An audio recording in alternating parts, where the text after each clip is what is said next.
Ayun, isang mapagpalang araw muli sa inyo mga kalingap, no? Sa lahat po ng aking mga viewers, mega love shoutout po sa inyo lahat.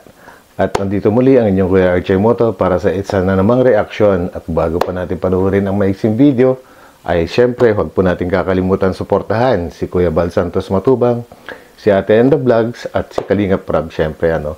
Ayun po mga kalingap, ano, panuorin po natin itong isang medyo nakakatawang pangyayari sa pagsundo ng K-Boys kay Dara sa school dahil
picture. Bye-bye. Bye-bye. Salamat po.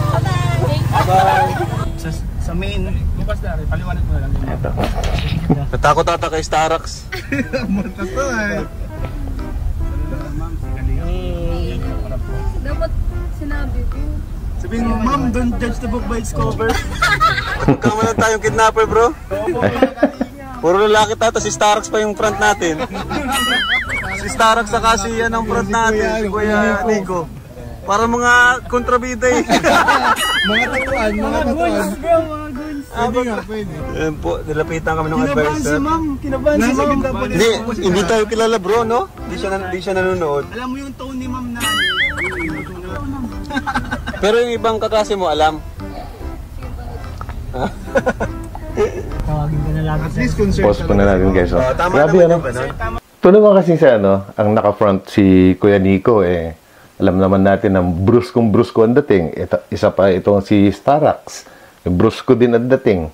Hindi naman sila kilala ng advisor ni Dara.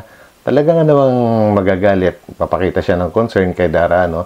Pero kagaya nga po ng sabi ni ano, Kalingap Rob, tama po talaga yung ginawang action ng advisor ni Dara para ipagtanggol po siya dahil di naman po niya kilala ang Kalingap o kaya mga K-Boys. So yun po, ituloy po natin mga Kalingap, no? Tama si ma'am. Saludo ako sa kanya. Tama, concern. Ano siya, parang Matapang. hindi niya Kasi alam kung ano... Nakontak mo na ba si papa mo? Di pa rin. Ba't di pa rin po? Hala. Ba't di na ano? Ba't di pa na ano si papa mo? Baka may ano na. Anong message mo kay papa mo, Dara? Sigurado mapapanood niya ito. Kasi di pa kayo kinokontak eh. Di pa rin nagpaparamdam hanggang ngayon. Papa, mag-iingat ka po dyan sa Kawawa naman sila, no? Bisaya po. Mas lalo na po sa bundok kasi po ano po siya doon pag helper. Baka po maano ng puno, ganun. Tapos kung ano pong mangyari sa bundok. Tapos kung hindi po makauwi. So, ang ano ko lang po, mag-iingat po siya palagi at makakain po siya sa tatlong beses sa isang araw.